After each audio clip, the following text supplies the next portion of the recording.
ഇന്ത്യയുടെ പ്രധാനമന്ത്രി വീണ്ടും ജനങ്ങളെ വെല്ലുവിളിക്കുന്നു. കാരണം എന്താ വെച്ച് കഴിഞ്ഞാൽ 22 പേരെ കൊന്ന പിന്നെ പിന്നെ വിദ്യാഭ്യാസ മന്ത്രിയെ രാജയ്ക്ക് പൂർണ്ണ പിന്തുണ ഒരു പാർട്ടി കൊടുത്തിരിക്കുന്നു എന്ന് പറയുമ്പോൾ അത് 146 കോടി ജനങ്ങളെ വെല്ലുവിളിക്കുന്നതിന് തുല്യമല്ലേ? ഒന്നാലോചിക്കണം. ഇത്രമാത്രം ആത്മഹത്യകളോട് വർദ്ധിച്ചുകൊണ്ടിരിക്കുന്നു. ഒരു പ്രധാനമന്ത്രിയും ക്യാബിനറ്റും അതുപോലെയുള്ളവർ തന്നെ സർചക്രവർത്തിയെപ്പോലെ പെരുമാറുന്നു ജനങ്ങളോട്.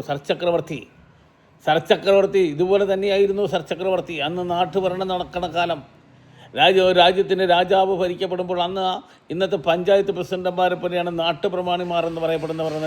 നാട്ടുപ്രമാണിമാരുടെ പ്രത്യേകത എന്ന് പറഞ്ഞാൽ അതാത് ഓരോ ഏരിയയിലേക്കും ജനങ്ങളുടെ രാജ്യത്തിന് വേണ്ടി നികുതി പിരിച്ചു കൊടുക്കുക എന്നുള്ളതാണ് നാട്ടുപ്രമാണിമാരുടെ ജോലി.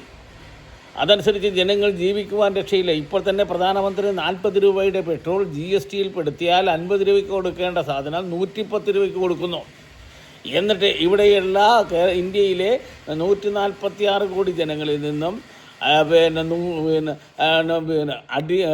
ഭരണഘടന മൗലികാവകാശ ലംഘനം നടത്തിക്കുന്നു. അതായത് ഭൂരിപക്ഷം വരുന്ന ജനവിഭാഗങ്ങളെ ന്യൂനപക്ഷം ചൂഷണം ചെയ്താൽ അവരുടെ സ്ഥാവര ജംഗമ വസ്തുക്കൾ ജപ്തി ചെയ്യണം എന്ന നിയമം നിലനിൽക്കെ 40 രൂപയുടെ പെട്രോൾ GSTയിൽ പെടുത്തി 50 രൂപയ്ക്ക് കൊടുക്കേണ്ട സാധനം 110 രൂപയ്ക്ക് കൊടുത്തിട്ട് ഇവിടെയുള്ള ഒരു നേതാക്കന്മാർക്കും കുഴപ്പമില്ല. കാരണം എന്താ, 540 MPമാർക്കും സുഖമായി ജീവിക്കുവാനുള്ള ഇതുണ്ടാകുന്നു. അതുപോലെ തന്നെ 250 രാജ്യസഭാ മെമ്പർമാർക്കും എല്ലാ തരത്തിലുള്ള സൗകര്യവും 146 കോടി ജനങ്ങൾ ചെയ്തു കൊടുക്കുന്നു. അതുപോലെ തന്നെ ഇവിടെയുള്ള നിയോജക MLAമാർക്ക് ചെയ്തു കൊടുക്കുന്നു. അപ്പോൾ ഇത്രമാത്രം ചെയ്തു കൊടുക്കപ്പെടുന്ന 146 കോടി ജനങ്ങളെ സർചക്രവർത്തിയെപ്പോലെ വെല്ലുവിളിക്കുവാൻ തന്നെയാണ് തീരുമാനമെങ്കിൽ ഞങ്ങൾ നിയമസഭയിലേക്ക് പാർലമെൻറ്റിൻ്റെ വാതിക്കലാണ് ഇരിക്കുന്നത്. പാർലമെൻറ്റ് മെമ്പർമാരോട് ഒരു കാര്യം ഞങ്ങൾ ഓർപ്പിക്കുന്നു, പ്രധാനമന്ത്രിയോടും അവർ നയിക്കപ്പെടുന്നവരോട് വയ്ക്കുന്ന മറ്റൊരു രാഷ്ട്രീയ വിപ്ലവത്തിന് നിങ്ങൾ ഇന്ത്യയെ നിർബന്ധിക്കരുത്. ഇത് ഇന്ത്യയുടെ യുവാക്കളാണ്. ആ യുവാക്കളെ നിർബന്ധിക്കരുത് എന്ന് മാത്രമേ ഒരു ഗാന്ധിയൻ എന്ന നിലയിൽ എനിക്ക് പറയാനുള്ളൂ. ഇനി ഉണ്ടാകാൻ പോകുന്നത് ഇത് തന്നെയാണ്. ഞങ്ങൾക്ക് വിശ്വാസമില്ല. ഇനി ഏതെങ്കിലും രാഷ്ട്രീയ പാർട്ടികൾ അതിന് പിന്തുണ കൊടുത്തിട്ടുണ്ടെങ്കിൽ ആ പാർട്ടിയോട് ഞങ്ങൾ പറയുന്നു, ഞങ്ങൾക്ക് വിശ്വാസമില്ല. ഇവിടെ രാഷ്ട്രീയമില്ല. ഇവിടെ ജനങ്ങൾ ചൂഷണത്തിന് വിധേയനാക്കുന്നു. ഇവിടെ ഞങ്ങളുടെ അവകാശങ്ങളാണ് ചോദിക്കുന്നത്. ഞങ്ങളുടെ മരിച്ച ഞങ്ങളുടെ മക്കൾക്ക് മറുപടി പറയാൻ നിങ്ങൾ ബാധ്യസ്ഥരാണ്. നിങ്ങൾ ഭരണഘടനാ ലംഘനം നടത്തി. നിങ്ങൾ പറഞ്ഞാണ് ഞാൻ എൻ്റെ നാടിന് ഇന്നലെ ഇത് എങ്ങനെയായിരുന്നു അതിനേക്കാൾ നല്ല രീതിയിൽ ചെയ്യാം, എൻ്റെ രാജ്യത്തിൻ്റെ നിയമങ്ങൾ അനുസരിക്കാം. ആരെങ്കിലും നിയമങ്ങൾ അനുസരിച്ച് ഞാൻ ഒറ്റയ്ക്ക് എതിർക്കും, നിങ്ങൾ സംഘടിച്ചെതിർക്കും.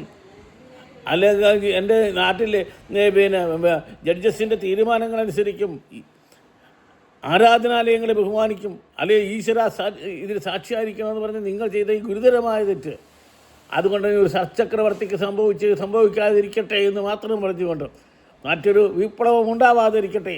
അതുകൊണ്ട് വീണ്ടും പറയുന്നു, സഹകരിക്കുക, സമരമല്ല വേണ്ടത്, സാരാംശം സ്വീകരിക്കുക, സംഹാരമല്ല വേണ്ടത്, രഞ്ജിപ്പും ശാന്തിയും വേണം, ഭിന്നിപ്പല്ല വേണ്ടത്. അതുകൊണ്ട് ഇന്ത്യയുടെ പ്രധാനമന്ത്രിയോട് പറയുന്നു, പെട്രോളിൻ്റെ വില 40 രൂപ അത് GST പെടുത്തി 50 രൂപയ്ക്ക് കൊടുക്കണം. സാധാരണക്കാരായ വിദ്യാഭ്യാസ മന്ത്രി രാജിവെക്കണം. യാതൊരു കാരണവശാലും ഒരു വിട്ടുവീഴ്ചയ്ക്ക് തയ്യാറല്ല.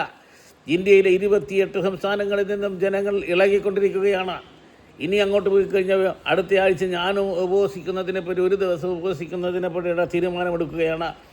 എന്നാണെന്നതിനെപ്പറ്റി ആലോചിച്ചിട്ട് എൻ്റെ സഹപ്രവർത്തകർ ആലോചിച്ചിട്ട് തീരുമാനമെടുക്കും. ഇന്ത്യ മഹാരാജ്യത്തെ ഈ രാക്ഷസ സംസ്കാരം അവസാനിപ്പിക്കണം.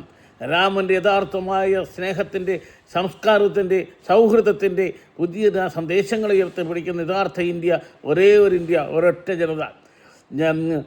വന്ദേ മാതരം.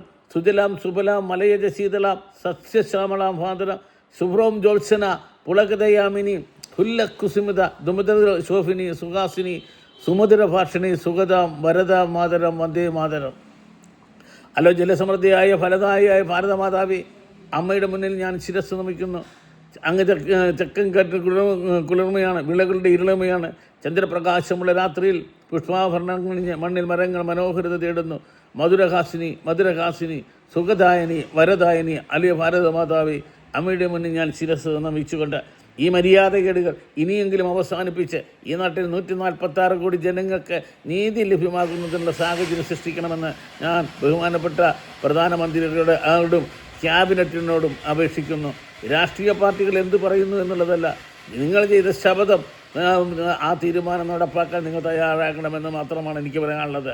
അതുപോലെ പഞ്ചവത്സര പദ്ധതികളിൽ വേണ്ട ഫണ്ട് അനുവദിക്കപ്പെടുമ്പോൾ 100 രൂപ ഇന്ത്യ ഗവൺമെൻറ് അനുവദിച്ചാൽ അത് 30 രൂപ ജനങ്ങളിലെത്തുന്നു, 70 രൂപ അഴിമതിയായിട്ട് പോകുന്നു. അത് കക്കണവൻ തന്നെ ഉദ്ഘാടനം നടക്കുന്നു എന്ന ഞെട്ടിക്കുന്ന സത്യവും ഇന്ത്യയിലെ ജനങ്ങളെ സഹിച്ചുകൊണ്ടിരിക്കുന്നു. നിങ്ങൾ അതിന് മാറ്റം വരുത്താൻ തയ്യാറാകണമെന്ന് മാത്രം പറഞ്ഞുകൊണ്ട് ഈ ജനങ്ങൾക്ക് വേണ്ടി ജനങ്ങളാ തിരഞ്ഞെടുക്കപ്പെടും ജനങ്ങളുടെ ഗവൺമെൻറ്റായി മാറട്ടെ, അല്ലെ ഒരു സർച്ചക്രവർത്തിയായി ഇവരുടെ ഏകാധിപതി ആകരുത് എന്ന് മാത്രം പറഞ്ഞുകൊണ്ട് നിർത്തട്ടെ. ജയ് ഹിന്ദ്, ജയ് ഭാരത്.